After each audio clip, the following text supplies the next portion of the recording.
Buenos días, buenos días. Así ya. Falta un minuto.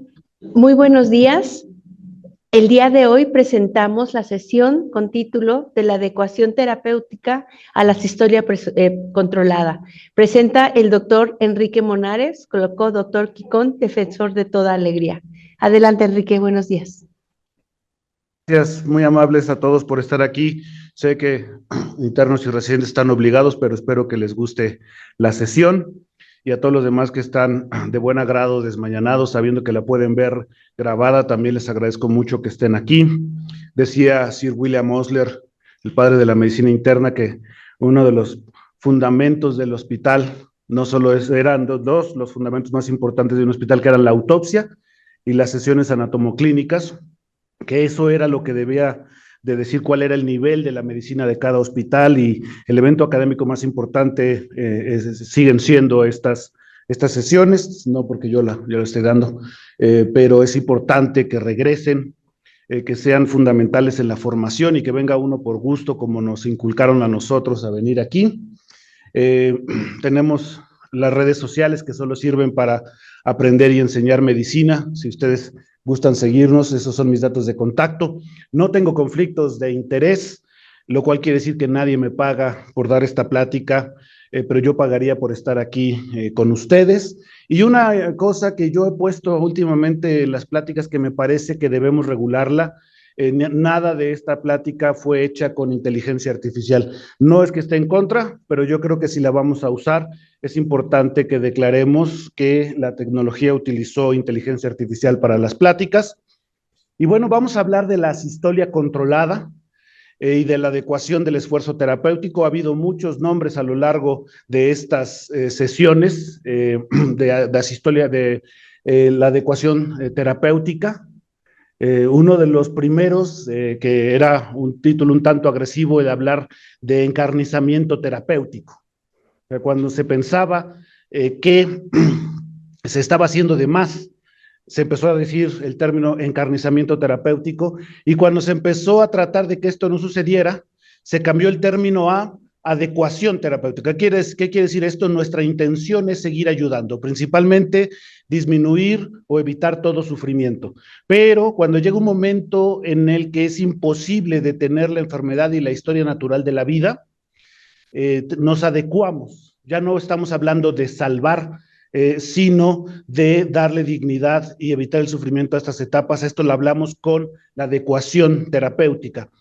Y cuando ya no hay posibilidad de salvar una vida, uno debe de pensar si esta vida puede salvar otras vidas. Y esto es el pensar si pudiéramos nosotros donar los órganos, bueno, no nosotros, la familia del paciente, donar los órganos de esto, y esto es de lo que trata esta plática. Generalmente esta es mi última diapositiva cuando hablo de asistencia extracorpórea. Esta hermosa niña, desgraciadamente tuvo una condición cardiovascular de nacimiento, y por estar tomando amiodarona tuvo fibrosis pulmonar. Entonces tuvo un problema cardiopulmonar, una niña muy pequeña, 14 años. Un poquito después de eso, cuando ya estaba en una etapa casi terminal de su enfermedad, pues bueno, tuvo la bendición, la tragedia, como ustedes lo quieran llamar, de enamorarse, y se embarazó, y no le dijo a nadie que estaba embarazada. Esto es París, esto no es la Rosa de Guadalupe, esto sucedió en Le Pitié. Y entonces llega en el último trimestre del embarazo en choque cardiogénico al área de urgencia de Le Pitié, y es conectada a ECMO, y todo el mundo pensábamos que pues cuando terminara el embarazo iba a poder regresar a la estabilidad cardiovascular. Estuvo el último trimestre, las últimas semanas estuvo en ECMO, y tuvo a su hermosa niña en un parto natural, en un parto vía vaginal, si me permite la expresión mejor, más correcta. Y esto, bueno, pues para ver que el ECMO no es una contraindicación de continuar con el embarazo. Desgraciadamente, después del embarazo no hubo esta regresión a condiciones basales que esperábamos, y se colocó en emergencia cero de trasplante. La emergencia cero es que te saltas toda la lista de trasplante para ponerla en primer lugar, Y bueno, una de las condiciones de hacer esto para que nadie abuse de este poder de querer poner a su paciente en emergencia cero, es que si es una emergencia realmente cero en 24 horas, o estás trasplantado o estás muerto. Entonces, una de las condiciones de estar en emergencia cero es que si en 24 horas no te trasplantan, sales de la lista y no vuelves a ella. Es una forma radical, pero es una forma de evitar que se abuse de este paso. Desgraciadamente no hubo, nos trataba de explicar el cirujano cardiotorácico y esto pues no lo queríamos entender, no hubo un niño lo suficientemente alto ni un adulto lo suficientemente pequeño para que ella tuviera su trasplante, salió del protocolo y todo lo que se le podía ofrecer era dejarla conectada a esta máquina exactamente como la ven en esa foto. Y bueno, esta niña platicó con su papá y le dijo que pues eso no era una forma de vida. Su papá platicó con el comité de ética del hospital y se decidió ir retirando gradualmente el apoyo hasta que, pues, desgraciadamente la niña falleció. Nosotros hemos hablado a lo largo de más de 15 años pues, terminar, detenernos. Adecuación terapéutica le llamamos ahora, pero nunca había presenciado que fuera el propio paciente el que dijera tenemos que detenernos y el médico le escuchara. En el siguiente caso que vimos, también estando en ECMO, se determina que ya no hay nada más que hacer y entonces se retiran los anestésicos, se disminuye el nivel de analgesia para que el paciente pueda estar despierto y consciente, se le extuba, todo esto en ECMO, y se le pregunta qué es lo que quieres que hagamos. Y entonces el paciente pues le pregunta si puede tener un par de horas con su familia y platicar y después de eso tomar una decisión. Y el médico le dice que mientras no tenga disnea, no tenga dolor, se puede permanecer así. Y esta persona pues decide que no se puede continuar de esta manera y pide no volver a ser intubado. Donó las córneas, si no mal recuerdo, no recuerdo si los riñones, pero pues esto es una cosa que cada vez vemos ya en México. Un querido amigo también ya hizo esta situación de despertar al paciente, extubarlo sin dolor y preguntarle exactamente qué es lo que quiere que se haga. Entonces, esto es a lo que nosotros llamamos con adecuación del esfuerzo terapéutico. Esta hermosa niña se llama Esperanza, que afortunadamente no es como la Esperanza de Joaquín Sabina, que dice que de Esperanza no tenía más que el nombre. Esperanza era una niña pequeña en el pabellón azul. El pabellón azul era la parte del hospital donde eufémicamente se decía, vamos a tener a estos niños que tienen una cardiopatía cardiopulmonar compleja hasta que puedan estar lo suficientemente fuerte para ser operados. Era un eufemismo para decir, nunca van a poder ser operados, van a fallecer. Esperanza llega con este problema de niño azul, de una hipoxia severa, y el doctor Bartlett la conecta al ECMO por primera vez, y gracias a esta conexión la paciente puede ser operada y sobrevive. Esperanza era hija de inmigrantes, pues no es un problema nuevo lo que estamos viendo con los hermanos de Estados Unidos actualmente. Los papás de Esperanza no regresaron al hospital, no sabemos si la abandonaron, no sabemos si fueron deportados, pero el doctor Bartlett, que le están viendo ahí, se hizo cargo de Esperanza. En algunas ocasiones me han contado que la adoptó, pero esto no es una información que yo les pueda corroborar. Lo que sí sé es que hasta la muerte del doctor Bartlett, que fue hace poco, desgraciadamente, Esperanza trabajaba y sigue trabajando como en trabajo social, perdón la redundancia, para que todos los niños puedan estar en ECMO, los que lo necesiten y puedan tener una vida como ella la ha tenido. Es el doctor Donald Hill, que en 1971 puso el primer ECMO en un adulto. Fíjense, todo el mundo dice, oye, esto de ECMO es muy nuevo. Bueno, yo soy del 75, lo cual quiere decir que entonces yo también soy nuevo. El primer caso de ECMO es del 71. Y lo que se dijo en esa editorial del New England es exactamente lo que se va a decir, lo que se dijo ayer y lo que se va a decir mañana. Los fanáticos del ECMO dicen que es un caso de éxito, y los que están en contra del ECMO dicen que el paciente hubiera sobrevivido sin ECMO o que tal vez no sea necesario. Él es el doctor Theodor Kolobov, que desgraciadamente nos dejó en el 2018. Él tenía la intención de hacer una placenta artificial, esa era su intención. Lo que están viendo ahí es un borreguito que está en apnea y en un espacio que no tiene oxígeno. Él lo que estaba haciendo era oxigenar y eliminar el CO2 a través de la circulación extracorpórea con la intención de que el recién nacido, el neonato, pudiera estar madurando fuera de la mamá. Y él es el doctor Sapol, el que está al lado, es uno de los grandes fisiólogos y quizá uno de los nombres más olvidados de la medicina, que yo siempre que tengo la oportunidad de hablar con jóvenes médicos, deberíamos de ponerle mucha atención a los artículos que el doctor Sapol publicó, es el doctor que está ahí, pero bueno, no solo se trata de ECMO, no solo se trata de la asistencia extracorpórea, también en la actualidad estamos pudiendo suplir la función de muchos órganos. Este es un hígado artificial, dicho de palabras muy sencillas. Es una terapia que no es tan complicada, que puede ser llevada a cabo. Es el perfusionista Gilberto Díaz, uno de los primeros con los que estuvimos trabajando tanto en la remoción de CO2, el reemplazo renal, y estos hígados artificiales, por decirlo de alguna manera. Y en la actualidad hay toda una serie de filtros que son una promesa no corroborada para la sobrevivencia de la sepsis, la falla hepática, las intoxicaciones y muchas otras cosas. Se está abriendo un panorama de circulación extracorpórea, de sostén de órganos extracorpóreos, que puede llegar a que estas situaciones de que hablemos con el paciente para decirle, oye, ¿qué hacemos? Estás con estas máquinas, pero sin estas máquinas no sobrevivirías, y que sea el paciente el que tome la decisión. Y por supuesto, lo que nos enseñó el doctor Tanur desde hace muchos años, el que cada uno de nosotros tengamos lo que él llamaba un testamento vital, que ahora lo conocemos como una voluntad anticipada. Realmente, pues las personas que ya tienen un patrimonio, sea de la edad que sea, tienen un testamento, saben qué va a pasar. No sé si ustedes vean los carritos de las Pink Ladies, esos maravillosos lugares donde están los libros, que cuando de pronto yo veo muchos libros, pues empiezo a temer que alguna persona ha fallecido, porque generalmente lo que hacen es tomar la biblioteca y donarla para obras de beneficencia, y uno se da cuenta que hay libros maravillosos que valen mucho, no solo por las situaciones económicas, y uno se pregunta si ahora que gracias a este acervo tengo una biografía de Anthony Quinn autografiada, yo no creo que esa persona haya querido que yo me quedara con ese libro. Tal vez él hubiera querido que se lo quedara algún familiar.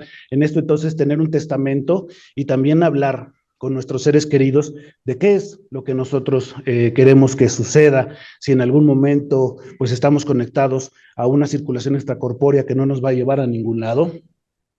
Este es un caso que a mí particularmente me dejó muchas enseñanzas, porque se llevó de la mano de un caso muy parecido. Esta es una plasmaféresis, donde estamos pues haciendo un recambio plasmático en un estatus epiléptico súper refractario. Era una persona que no dejaba de convulsionar, y al hacer este recambio plasmático logramos detener estas crisis convulsivas que ni siquiera con gas inhalado, con comas barbitúricos, se había logrado detener el estatus epiléptico.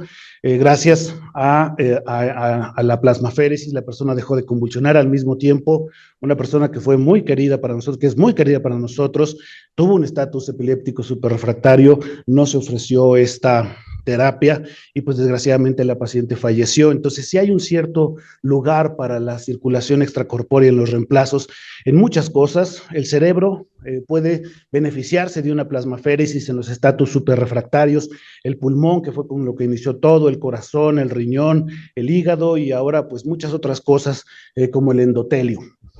Esta es una máquina que nosotros aprendimos a utilizar en Alemania, se llama ADVOS, que es el siguiente paso en la circulación extracorpórea.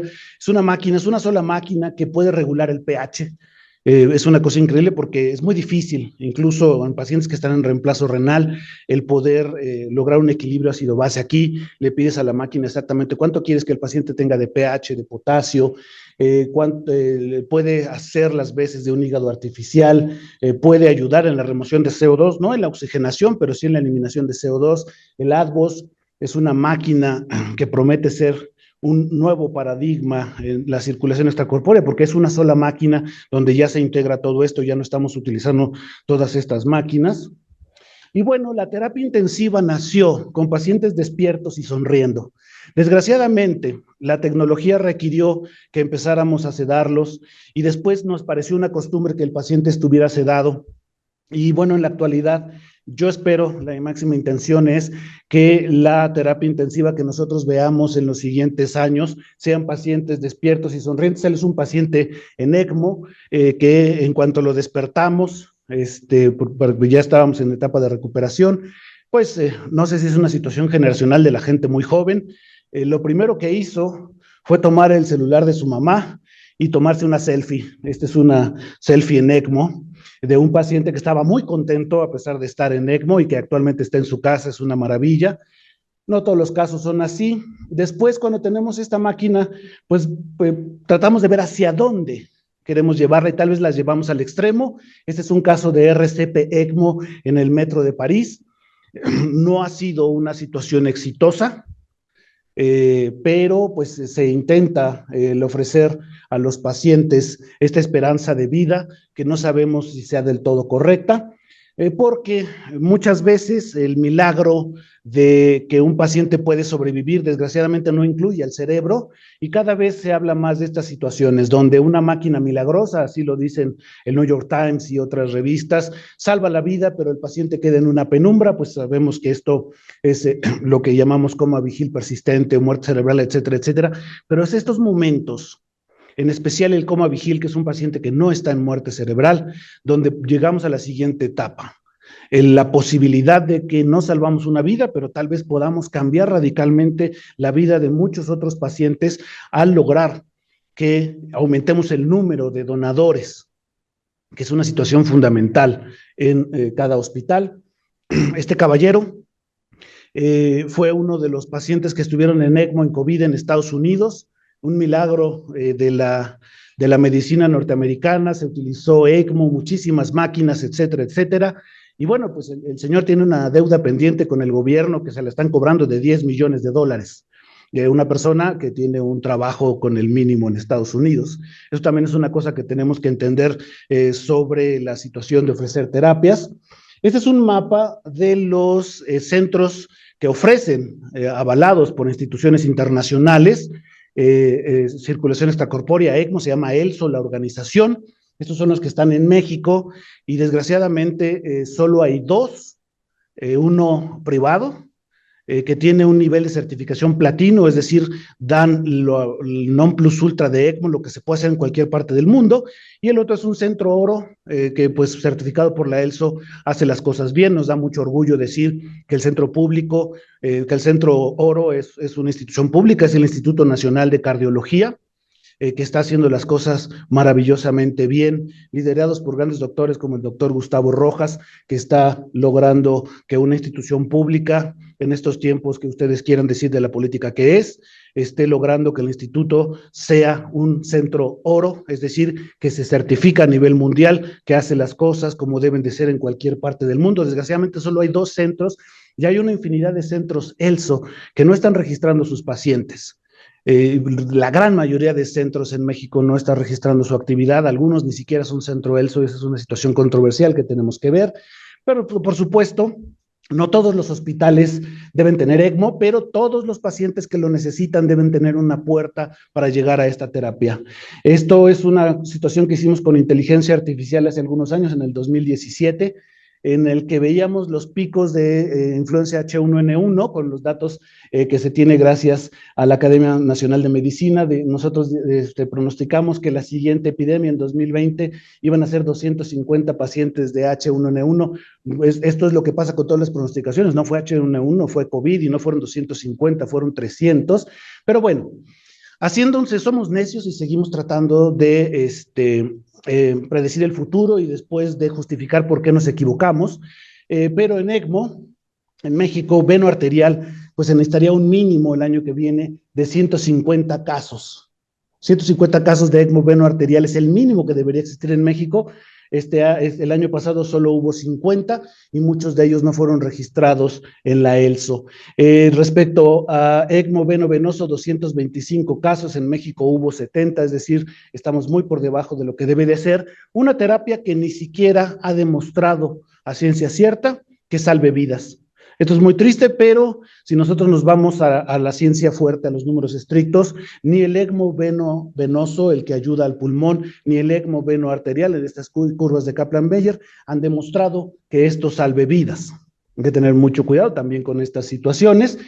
Quizá se deba a una situación de tecnología. Cada vez la tecnología es más portátil, cada vez la tecnología es más revolucionaria. Nosotros esperamos que estos avances tecnológicos sean lo que necesitamos en un futuro, pero mientras tanto llegamos a la adecuación del plan terapéutico. Esto es, al decir, ya no estamos enfocados a adecuaciones, digamos que mi meta era que el paciente tuviera una calidad de vida como la conocía antes de estar internado en la terapia intensiva, y que desgraciadamente esa meta no es posible, y ahora la meta es una muerte digna, que para morir dignamente, para tener una buena muerte, necesitamos 3 características que se conocen desde hace mucho tiempo. La primera es no morir con dolor, la segunda es no morir solo, lo cual ha sido muy difícil en terapia intensiva, y la tercera es tener un legado. Muchas personas que me dicen, doctor, a mí no me importa si me muero, yo lo que quiero es llegar a los 15 años de mi hija. Esa es la meta real. Doctor, yo solo necesito 3 semanas para terminar mi libro. Eso son pláticas reales. Y bueno, pues a eso llamamos adecuación del esfuerzo terapéutico.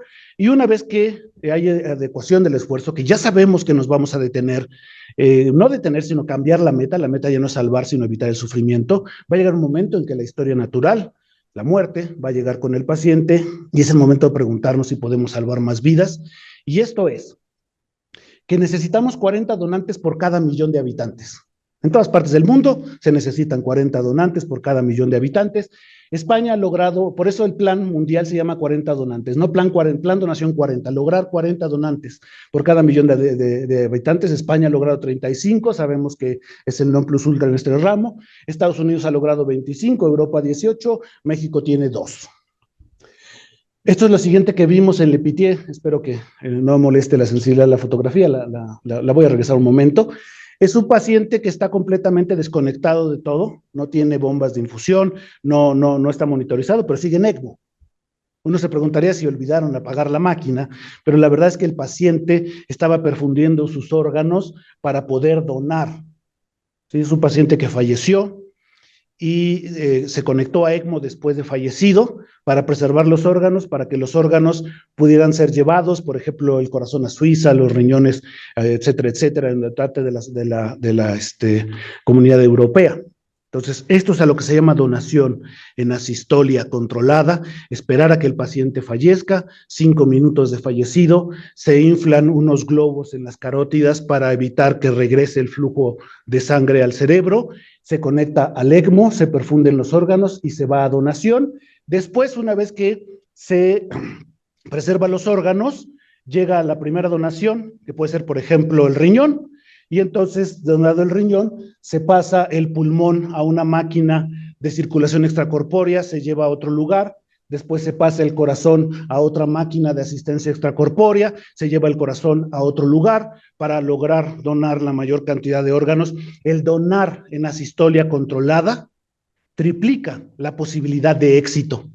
Esto que ha logrado España de donación es porque ya no son solo pacientes en muerte cerebral, son pacientes que están esperando que fallezcan ya con una orden judicial, etcétera, etcétera, y se conectan a esta situación de asistolia en donación controlada. Se oye como ciencia ficción, pero quiero enseñarles este video que es de un amigo aquí en México.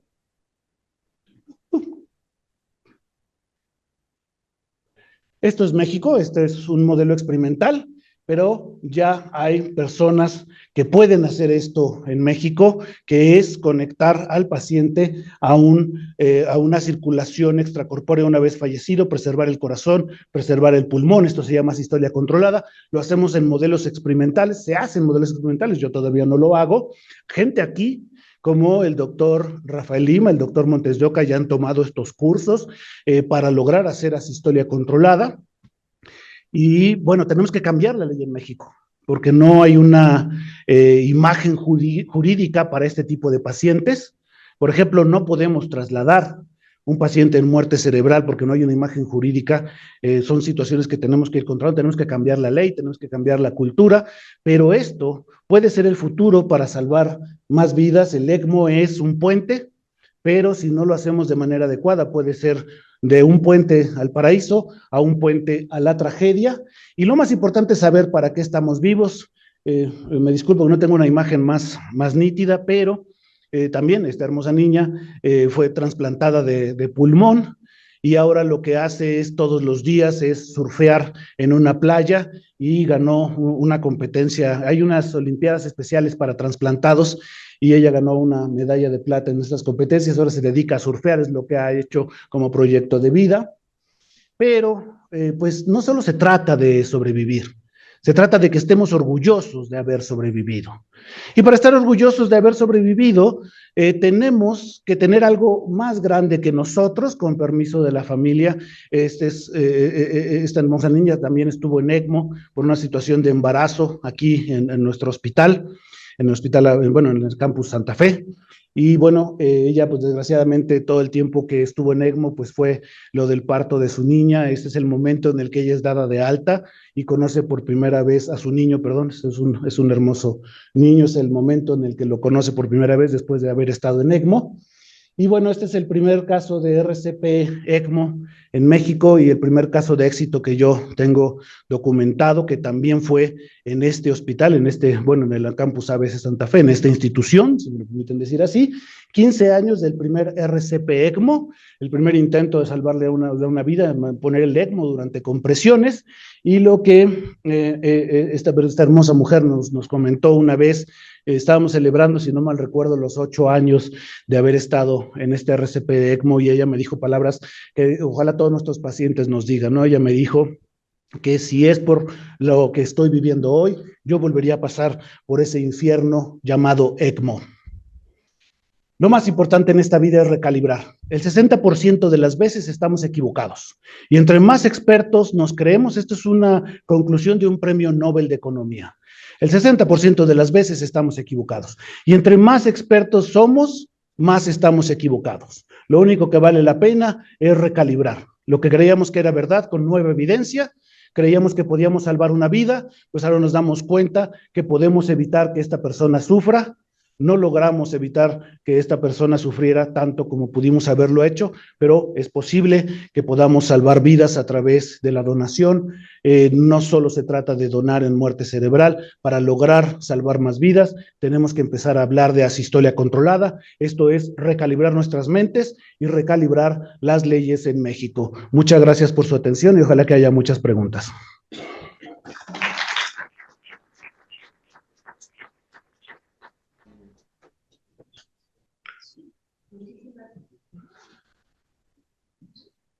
Muchísimas gracias, Enrique. De veras, súper brillante presentación, como siempre las haces. Se abre el foro a preguntas. En Santa Fe, ¿alguien que quiera hacer alguna pregunta o algún comentario? Observatorio. La experiencia en cardiología.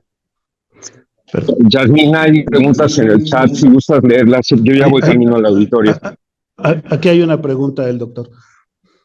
¿Cuál es la experiencia de cardiología, ahora que son oro, que lo has mencionado? Y aquí en el hospital, ¿tú necesitas ECMO en terapia intensiva? ¿Qué haces? ¿Lo tenemos? ¿Se renta?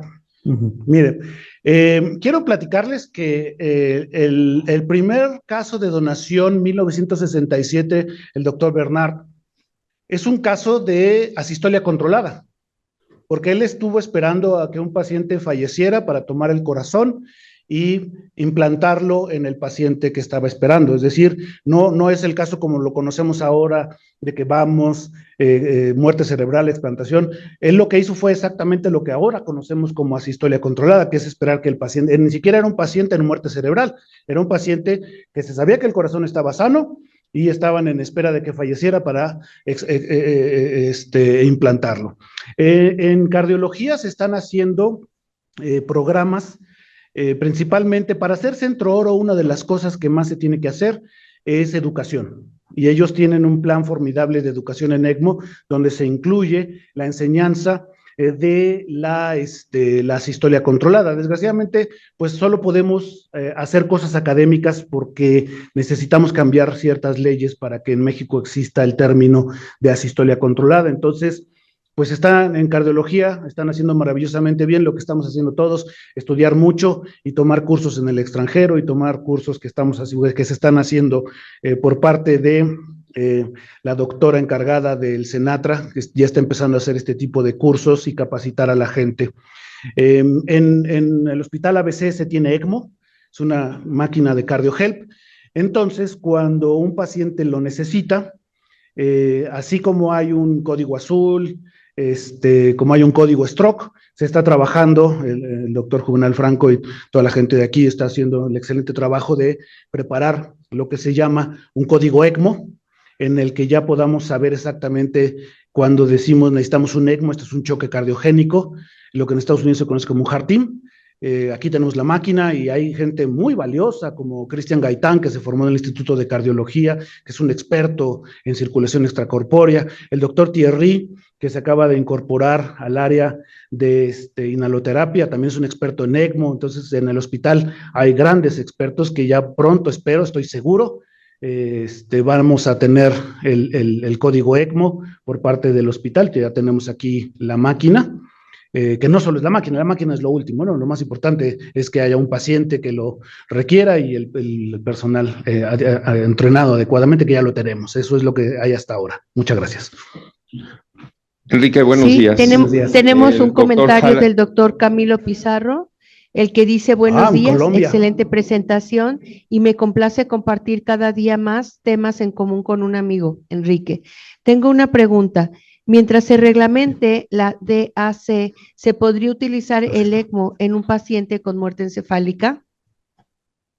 Bueno, quiero comentarles que el doctor Camilo Pizarro es el jefe de la terapia intensiva del Hospital de Bucaramanga, que es un lugar donde se está haciendo cosas geniales con ECMO y con corazones artificiales permanentes.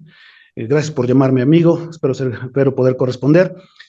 Sí, definitivamente, pues gran parte de los pacientes que fallecen en ECMO fallecen en muerte cerebral y desgraciadamente pues no se puede hacer como tal un test de apnea porque tenemos una máquina que hace las veces del pulmón, pero definitivamente nosotros hemos tenido pacientes que pudieran ser candidatos a donación de órganos que ya están en ECMO y pues desgraciadamente no podemos ofrecer esto porque nuevamente las leyes tienen que cambiar, pero definitivamente por lo menos tenemos que documentar todos los pacientes que estando en ECMO pudieron haber sido candidatos a trasplante y pues tenemos que hacer lo que estamos haciendo, que es pues solicitar a los amigos abogados y a toda la gente que se empiece a promover esto para que las leyes cambien y podamos aumentar el número de pacientes que pueden ser donantes y que pueden salvar vidas.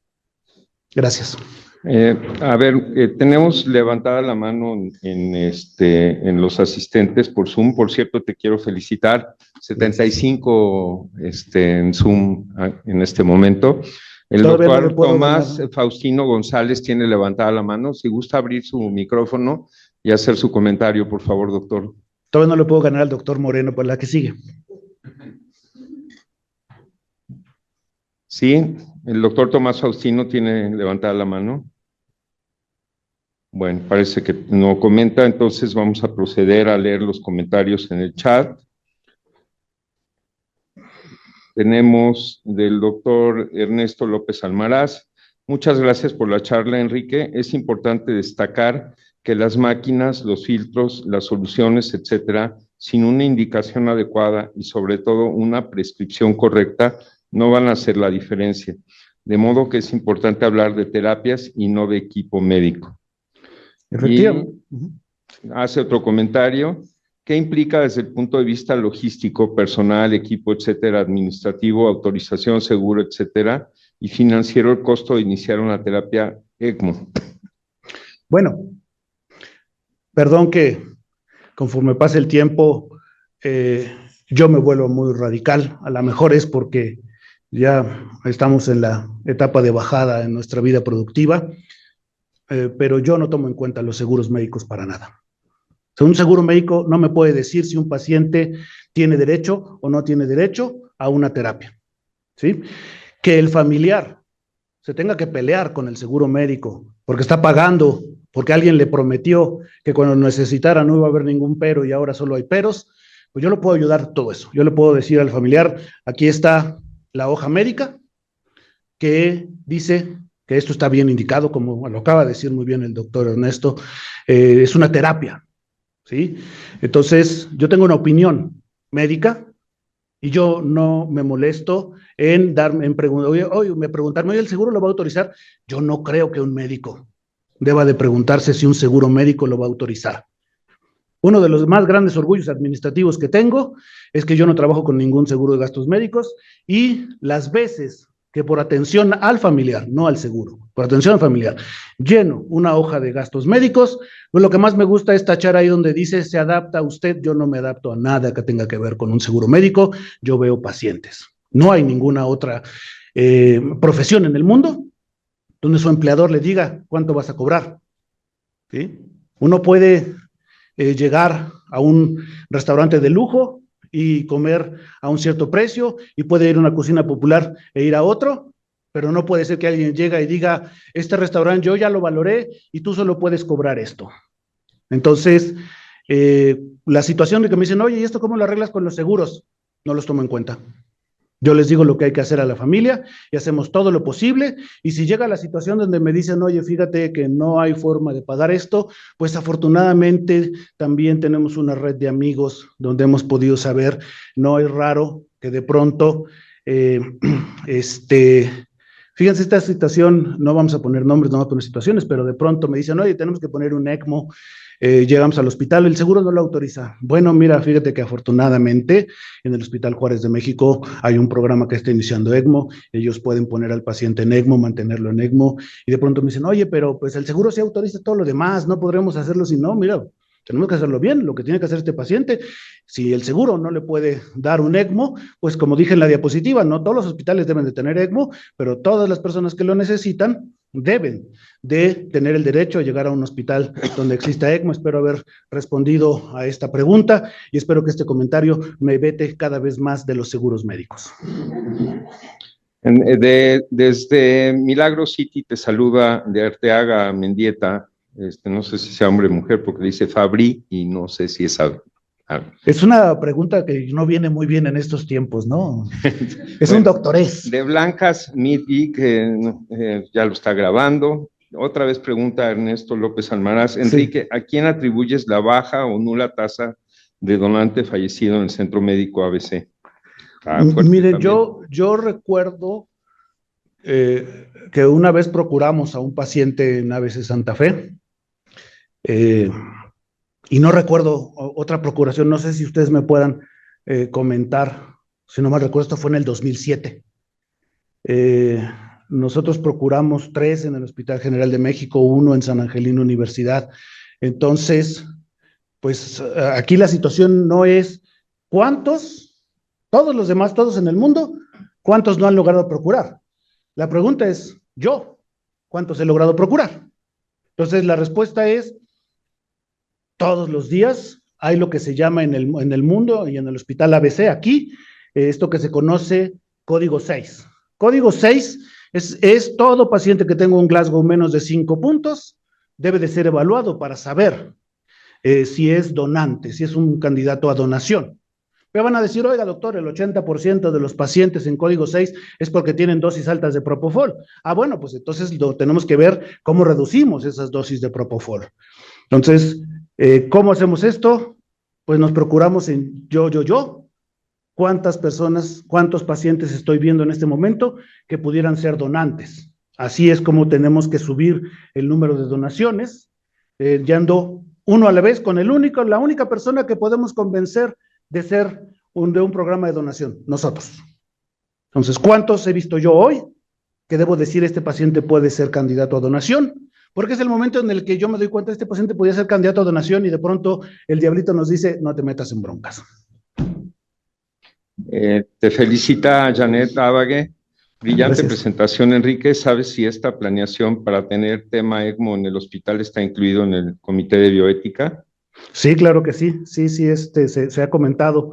Primero quiero agradecerle a la doctora Dava que me dijo que las 7 de la mañana era demasiado temprano. Eso hace que sea más valioso para que esté aquí con nosotros. Pero sí, todo lo que es el programa ECMO debe de pasar por el Comité de Bioética y también por el Comité de Donación. Margarita Araujo, felicidades. Podemos pensar que luchamos para vivir y no solo para pasar la vida. Miren, me parece que fue Demócrito el que dijo una cosa que los neurólogos no han podido actualizar, ¿sí? Sabemos por qué nos quedamos dormidos, ¿sí? Nos vamos extenuando, etcétera, etcétera. No sabemos por qué despertamos. La única explicación de por qué despertamos la dio Demócrito y eso no ha cambiado. Despertamos para la felicidad. De campo, Camilo Pizarro, a Sí. todos. En Colombia también estamos trabajando bastante en el tema y la idea es tener un registro de los pacientes que se decide adecuación en el esfuerzo terapéutico, quienes la mayoría de las veces podrían ser los candidatos ideales a donación en asistolia controlada. ¿Cuáles consideras que son los pacientes ideales para candidatos a donación en asistolia controlada? Bueno, definitivamente, voy a hablar un poquito de la experiencia científica. Esto nació por muchas enfermedades degenerativas como la esclerosis lateral amiotrófica, las enfermedades como las de Stephen Hawking, que pues todo es muscular y el corazón y los pulmones están sanos. Entonces estos pacientes empezaron a darse cuenta que esto no era una condición a la que pudiéramos llamar vida y empezaron a exigir el que se les permitiera detener su terapia. Y pues de pronto, en 1995, el doctor Bolt, si no mal recuerdo, fue el que comentó, oye, pero pues este corazón y este pulmón están completamente sanos, el problema es el músculo, y fue cuando empezó a luchar por que se lograra. Entonces, realmente lo que tenemos que darnos cuenta es que a veces en ECMO, pues desgraciadamente, como enseñé en la diapositiva, una vez que triunfamos y cerramos al propofol, nos damos cuenta que desgraciadamente el cerebro ya no está ahí, pero el triunfo implica que el corazón ya está sano, que el pulmón ya está sano. Entonces, todo corazón, como decía el ACLS, ¿no? Todo corazón que pueda seguir latiendo, todo pulmón que pueda seguir respirando, nos lo debemos identificar para ver si podemos pedirle a la familia, al paciente en voluntades anticipadas, que sean donadores. Aquí el punto es ¿cómo hacemos? Pues nosotros tenemos que ver quién está en protocolo 6 y preguntarnos si este paciente es o no donador, y en el momento en el que el miedo nos diga, oye, ¿para qué me meto en este conflicto de decir el comité de ética que se enoje conmigo mi superior, porque, oye, espérate, la familia se va a enojar? Ese es el momento de identificar al paciente, de decir, pues puede ser candidato, y eso es lo que tenemos por principio, mientras cambie la ley en México, cambie la ley en Colombia. Por ejemplo, tenemos que decir, oye, el año pasado tuvimos 35 pacientes que pudieron haber sido donantes. Te felicitan también Sergio Agustín Islas y Claudia. No dice que Claudia. Claudia. Pues, hay muchas Claudias. No veo a nadie levantar la mano. El doctor Jarabe creo que quería hacer un comentario, por favor. No quería comentar, pero la Ya verdad te lancé es al que- ruedo, Pepe. La verdad es que es un privilegio escuchar al doctor Monares. Creo que no hay mejor ponente que Enrique Gracias. Monares. No pudimos dormirnos, los que veníamos un poco cansados, porque verdaderamente, y bueno, ya aprovechando que estamos aquí, dos preguntas. Una, ¿cuánta gente se necesita para colocar el ECMO? Y segunda, ¿cuánto tiempo se requiere para colocar el ECMO? Y tal vez la tercera, algo que leí recientemente, es que ya en algunos lados del mundo se pretende hacer el ECMO en las ambulancias antes de llegar a los hospitales. Sí, como la imagen que vimos en el metro de París. Obviamente, pues esto es un ECMO llevado por una ambulancia. En México ya hubo un caso de colocación de ECMO extrahospitalario. Hola, buenos días. ¿Cómo está? Buenos días. ¿Tranquilita? ¿Quién es? Ya. Bueno, les comentaba, Aguántenos un momentito, por favor. ¿Cómo les estás? comentaba, ¿cuántas personas necesitamos para conectar un ECMO? Quiero que consideren 2 de cada uno de los que voy a mencionar.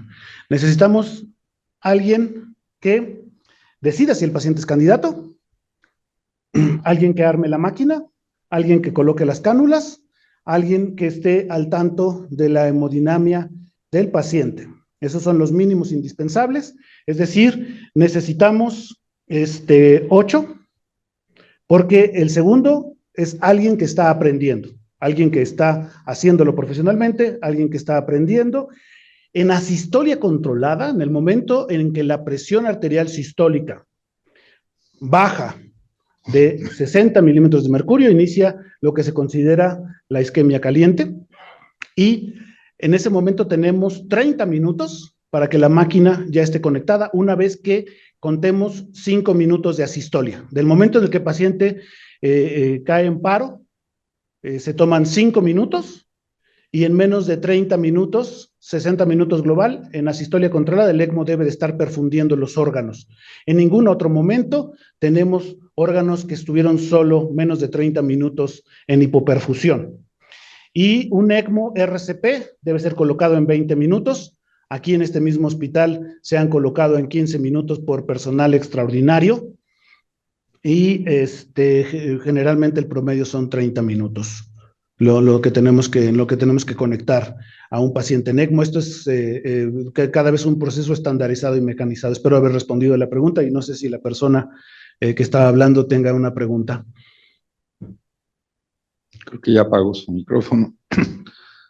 Enrique, ¿qué diferencia para los que somos muy ignorantes tendría, por ejemplo, un paciente con cáncer que pues, se le llamaría eutanasia, o qué diferencia tendría ese tipo de pacientes que hemos comentado muchas veces que por una vía venosa le están pasando el inotrópico y por el otro la quimioterapia? Y pues también, aunque se enojen conmigo, también yo lo llamaría encarnizamiento, o podríamos hacer una adecuación terapéutica. Es una forma eufémica. Cuando decimos encarnizamiento terapéutico y nosotros queremos hablar civilizadamente del asunto, lo llamamos adecuación del esfuerzo terapéutico, ¿no? Definitivamente, lo que queremos es salvar la calidad de vida, ¿sí? No vida, sino calidad de vida. Cuando eso no se puede, evitar el sufrimiento. Y bueno, pues lo primero, como decía William Osler hace muchos años, el enemigo no es la muerte, el enemigo es el dolor. Entonces, pues sí es difícil, porque hay gente que no quiere fracasar. Y esto es de decir, a ver, vamos a hacer una cirugía más, vamos a poner otra línea de quimioterapia. Y yo creo que lo hacen con las mejores intenciones del mundo, pero también debemos de aprender en un cierto momento que verdaderamente existe la futilidad. Entonces, yo espero que ahora que hablamos de adecuación del esfuerzo terapéutico podamos poner en la mesa de negociaciones que llega un momento en el que no es que nos tengamos que detener, tenemos que adecuar nuestras metas. La meta era salvar la calidad de vida, tenemos que ser maduros para decir que no se puede. Maduro es una palabra que no está permitido en estos momentos, ¿verdad? Tenemos que tener la seriedad suficiente para decir esto no se puede, y pasar a la verdadera meta de la medicina. Tenemos que evitar el sufrimiento, que es el camino a la felicidad de los pacientes.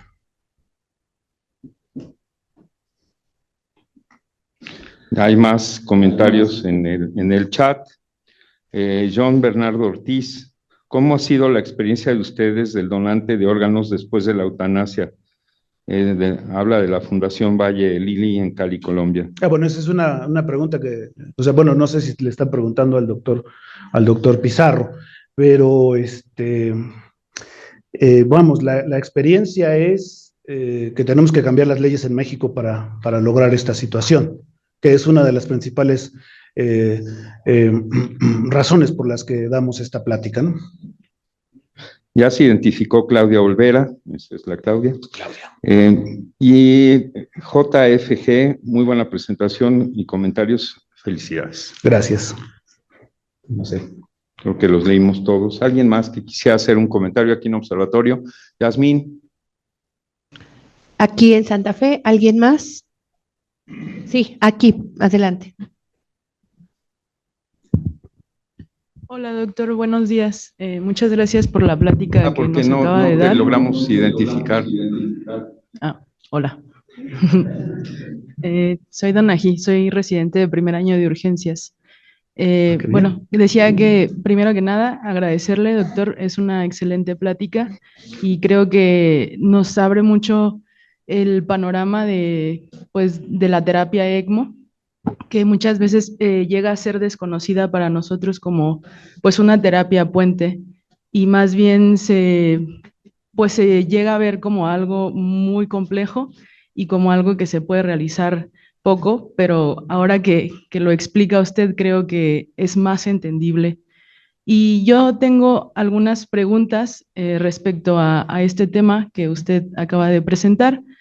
La primera pregunta es si se tiene un estimado de el porcentaje de, o sea, de cuánto aumentaría, digo, es un porcentaje aproximado, de cuánto aumentarían las donaciones en caso de que de que la asistolia controlada estuviera aceptada ya en un marco normativo legal. ¿Qué tanto aumentaría el porcentaje de donaciones de órganos?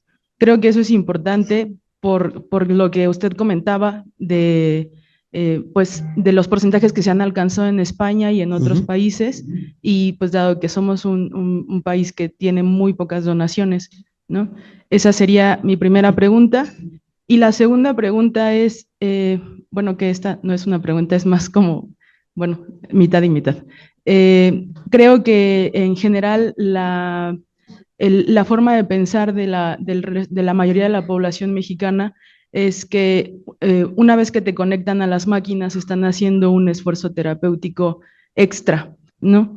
Entonces, quería preguntar si usted consideraría que si se hiciera una campaña pública acerca de esta terapia, la gente aceptaría un poco más, a lo mejor que posterior a la defunción, pues se pudiera hacer esta procuración de órganos conectándolos a un sistema ECMO. Ya. Bueno, miren, el ECMO no es complicado. Si yo puedo, cualquiera puede. El 60% de los ECMOs se están poniendo los urgenciólogos, esto para que vean que es algo que usted puede hacer. Respondiendo a la primera pregunta, se duplicarían las donaciones. En España, 1 de cada 2 donaciones es en asistolia controlada y son las donaciones más exitosas. Entonces, sí sabemos, si empezamos a hacer asistolia controlada, vamos a duplicar las donaciones. Necesitamos hacer más, ¿verdad? Porque de 2 a 4, pues eso no va a ser relevante en México. Y la otra situación de las campañas, pues sí es muy necesario que se sepa y que se refuerce el hecho de que el paciente llegue completamente convencido de que todo lo que hace su médico es por su bien. Esa es la verdadera campaña. La total confianza en lo que hace mi médico. ¿Sí? Estas situaciones donde se ha perdido un poco la confianza en el médico es la campaña que tenemos que cambiar, ¿no? Todas las personas que se acercan a un médico deben estar completamente convencidos de que ese doctor está haciendo todo lo humanamente posible por el bien del paciente. Esa es la única campaña, todas las demás vienen solas. Algunos otros comentarios dentro del chat. El doctor Leal te felicita desde Monterrey. El doctor Perf Gilberto Díaz Pérez. Ya, es el que vieron en la foto con el corazón moviéndose. De Giovanni Saldaña, siempre charlas fenomenales. Realizar DAC requiere clampaje de los troncos supraórticos y existe un dilema ético con respecto a ello, ya que podría haber reperfusión cerebral. ¿Cuál es su opinión al respecto? De saludos desde Perú, Giovanni Saldaña. Esto es bien importante. Cuando hablamos de asistolia controlada vamos a presenciar la muerte del paciente, vamos a tomar 5 minutos de tiempo, vamos a subir 2 globos a las carótidas, lo vamos a inflar para evitar que vuelva a llegar sangre oxigenada al cerebro y vamos a empezar a circular el ECMO. ¿Sí? 2 puntos. El primero, pues ya después de 5 minutos ya se está certificando la muerte y se está certificando la muerte en un paciente que ya no tenía esperanzas de sobrevida. Lo cual quiere decir que si el cerebro regresa a la agonía. Por eso es la situación de no volver a permitir que el cerebro regrese de un paciente que legalmente ya está muerto. Y segundo, y este es un punto donde ya es un poquito para hablar de términos específicos, esto de subir los globos y poner las cánulas, no digo activar el ECMO, sino estar listos para activar el ECMO, se debe de hacer antes de que el paciente entre en asistolia para que el tiempo de perfusión sea lo más mínimo. Espero que se haya entendido esta situación. Esperamos a que el paciente fallezca 5 minutos, inflamos 2 globos en las carótidas, conectamos al ECMO, el cerebro podría regresar, pero no regresa a la vida, regresa a la agonía. Y ya se determinó que no podemos permitir que el paciente siga en agonía. También te felicita Martín, supongo que es Martín Pérez Vasconcelos. Ahorita es lo que hay. Bueno. Yasmín. Sí, está también el doctor Giovanni Saldaña, excelente doctor Monares, siempre charlas fenomenales, realizar DAC requiere clampaje de los troncos supraórticos y existe un dilema ético con respecto a ello, ya que podría haber reperfusión cerebral, que es lo que acabas de mencionar. ¿Cuál es su opinión al respecto? Saludos desde Perú. Esa creo que ya quedó contestada. De Asher Narváez, excelente ponencia, él habla, escribe desde Monterrey. Agradezco mucho al Hospital ABC y organizadores por darnos la posibilidad de tener acceso a la ponencia virtual. Y después Gilberto Díaz dice: atropina, mecanismo de acción, competidor directo por fijación con receptores muscarínicos y el nodo sinusal y AVE. Efecto, aumento del ritmo cardíaco. Uso por razón necesaria tras el inicio de la por razón necesaria TA, habiéndose iniciado el latido cardíaco. Su administración no debe provocar taquicardia, salvo que exista reperfusión cerebral eficaz. Se me está dando una clase de lo que está en el video. Okay. Cuando hagamos el taller, los invitamos a todos. No más. Perfusión regional normotécnica, eso quiere decir PRN, no por razón necesaria, perdón. Muy bien. Muy bien, ¿Alguien más? ¿Alguna otra pregunta?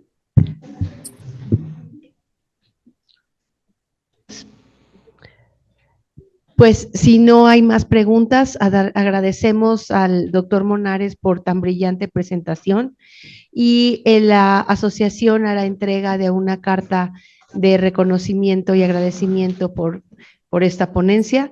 Se les invita para la conferencia One Health, los humanos y la sinotropia del doctor Daniel Romellón Portela. La asamblea general ordinaria el día 21 de enero, que es el día de mañana, campus observatorio a las 6 de la tarde. Esto es importante para todos los asociados. Las clases de cocina ya no los invito, ya se terminaron las inscripciones, pero para el mes próximo no se olviden que están invitados. Y el registro para cursos, el QR. Gracias.